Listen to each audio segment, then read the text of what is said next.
59வது முறையாக நடைபெறும் தேசிய புத்தரிசி விழாவின் தொனிப்பொருள் பாதுகாக்கப்பட்ட நாட்டை கட்டியெழுப்புவதற்காக பிடியளவு கமநிலத்துக்கு செல்வோம் என்பதாகும். ரைனோ ரூஃபிங்கிடமிருந்து ரைனோ பிரீமியர் ரூஃபிங் தீர்வுகள். அட்டமஸ்தானாதிபதி பள்ளிகம ஹேமரத்ன தேரரின் ஆலோசனையின் பேரில் விவசாய அமைச்சும் விவசாய திணைக்களமும் இணைந்து இதனை ஏற்பாடு செய்திருந்தன. அறுவடை செய்யப்பட்ட நெல் ஜெயஸ்ரீ மகாபோதியில் சம்பிரதாயபூர்வமாக பூஜிக்கப்பட்டது.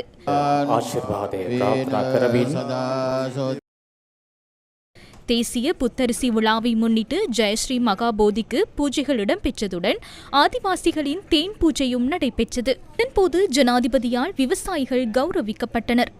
நாட்டிலுள்ள பாரிய மற்றும் சிறிய அளவிலான குளக்கட்டமைப்புகளை மறுசீரமைக்க வேண்டும் என ஜனாதிபதி அனுரகுமார திசாநாயக்க இதன்போது தெரிவித்தார். அக்டோபர் மாத ஆரம்பத்திலிருந்து எமக்கு அதிக மழை வீழ்ச்சி கிடைக்கும். அந்த மழைநீரை எமது நீர்த்தேக்கங்களில் சேமித்துக் கொண்டால் மாத்திரமே பெரும்போகத்திற்கு தேவையான நீரை பெற்றுக்கொள்ள முடியும். ஆனால் நுவரவாவியிலிருந்து எமது பெருமளவிலான குளங்களின் வான்பகுதிகள் ஆக்கிரமிக்கப்பட்டுள்ளன. அதிகாரமும் செல்வமும் படைத்தவர்கள் எமது குளங்களின் வான்பகுதிகளை அளித்துள்ளனர். சேற்றும் சகதியும் படிந்துள்ளன. எமது கலாசாரம் என்பது வெறும் குளமாக மாத்திரம் இருக்கவில்லை, அது ஒரு கட்டமைப்பு.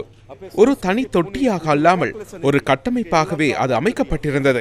குளத்து நீரை கொண்டு விவசாயிகள் பயிர் செய்கின்றார்கள். வயல்களுக்கு கீழே வாய்க்கால்கள் உள்ளன.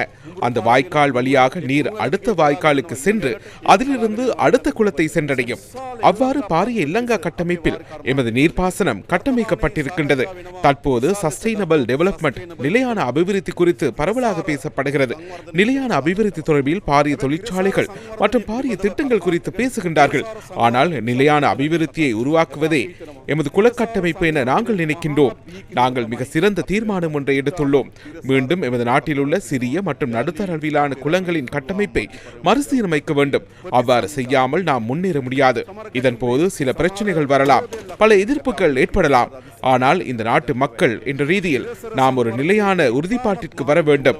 நிலையான அபிவிருத்தியின் மிகச்சிறந்த கருவியாக விளங்கும் இந்த குளங்களின் கட்டமைப்பை நாம் பாதுகாக்க வேண்டும்.